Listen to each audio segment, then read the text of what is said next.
കേട്ടൊരു ന്യൂസ്. കൊല്ലത്ത് ഒരമ്മയെ മുലപ്പാൽ കൊടുത്തില്ലെന്ന് ആരോപിച്ച് ഭർത്താവും ഭർത്താവിൻ്റെ വീട്ടുകാരും കൂടെ ക്രൂരമായി മർദ്ദിച്ചിരിക്കുന്നു. 27 ദിവസമേ ആയുള്ളൂ ആ കുഞ്ഞ് പ്രസവിച്ചിട്ട്. അതും സിസേറിയനായിരുന്നു. വീട്ടിലേക്ക് കൂട്ടിക്കൊണ്ടുപോയി ഡോക്ടർ പറഞ്ഞ പ്രകാരം 2 മണിക്കൂർ ഇടവിട്ട് മുലപ്പാൽ കൊടുത്താൽ മതി എന്ന് പറഞ്ഞതുകൊണ്ട് പാല് കൊടുത്ത് ആ പെൺകുട്ടി വിശ്രമിക്കുകയായിരുന്നു. അപ്പോഴാണ് ഭർത്താവ് വന്നതിന് ക്രൂരമായി മർദ്ദിച്ചത്. എന്നാൽ ഭർത്താവ് മർദ്ദിച്ചു, നോക്കി നിന്ന ഭർത്താവിൻ്റെ ഏട്ടൻ, അമ്മ, അച്ഛൻ എല്ലാവരും കൂടി കുട്ടിയെ മർദ്ദിക്കുക ചെയ്തത്. എന്താ ഇതിനൊക്കെ പറയാല്ലേ? സാധാരണ ആരെങ്കിലും നമ്മൾ വീട്ടിലുള്ള ഒരാൾ ഉപദ്രവിക്കുമ്പോൾ മറ്റുള്ളവർ നോക്കി നിൽക്കുകയോ അല്ലെ കൂടെ തന്നെ മർദ്ദിക്കുകയാണോ ചെയ്യുന്നത്? ഒരു ആണ് ഒരു ഭാര്യയെ മർദ്ദിക്കുമ്പോൾ അവിടെ ഇത്രയും പക്വതയായി നോക്കി നിൽക്കുന്ന അമ്മയ്ക്കോ അച്ഛനോ ചേട്ടനോ അങ്ങനെ ചെയ്യാൻ പാടില്ല എന്ന് പറഞ്ഞു കൊടുക്കുകയല്ലേ വേണ്ടത്, അല്ലേ?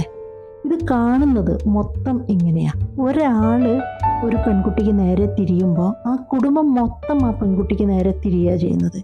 ഈ പ്രസവിച്ച അമ്മയ്ക്ക് 10 മാസം വയറിലിട്ട് പ്രസവിച്ച അമ്മയ്ക്ക് അറിയില്ലേ മുലപ്പാൽ കൊടുക്കണമെന്ന്? ഇവർ മർദ്ദിച്ച് മുലപ്പാൽ കുടിപ്പിക്കേണ്ട ആവശ്യമുണ്ടോ?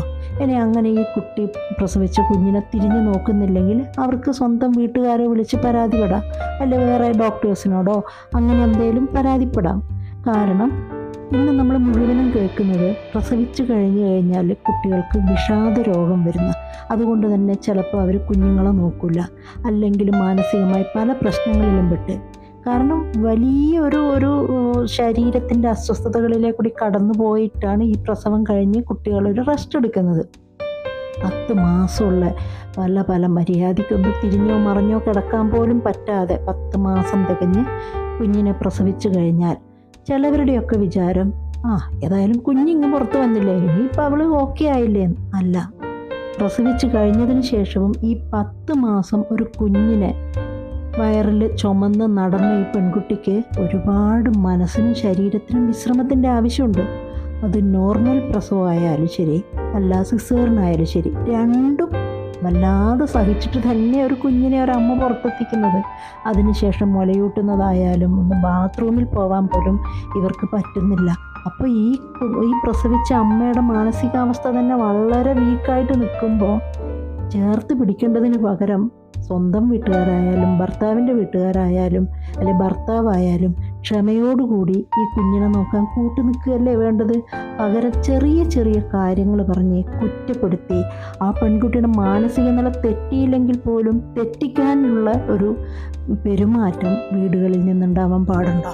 ഇന്ന് ഈ ന്യൂസ് കേട്ടപ്പം എന്താണ് പറയേണ്ടതെന്ന് പോലും അറിയുന്നില്ല. ഒരുപാട് വീടുകളിൽ ഇതുപോലെയുള്ള കുട്ടികൾ അനുഭവിക്കുന്നുണ്ട്. ചിലത് പുറലോകം അറിയുന്നു, ചിലത് പുറലോകത്തോട്ട് പറയുന്നില്ല.